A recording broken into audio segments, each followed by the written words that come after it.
First, go to POD Master Dashboard. Select Create from Template.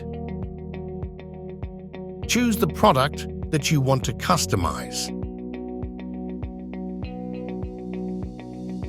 In this part, you can change your product details like the titles, the descriptions, the colors, the size, and the sides of your product. In this part, select the sides of your product for custom setting. Click Next. In this part, now you can customize your product like adding image or text.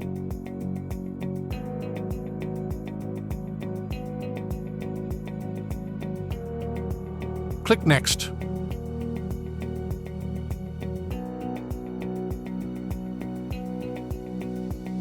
Add extra pricing for your product if you want to. Review your custom product before finish customizing.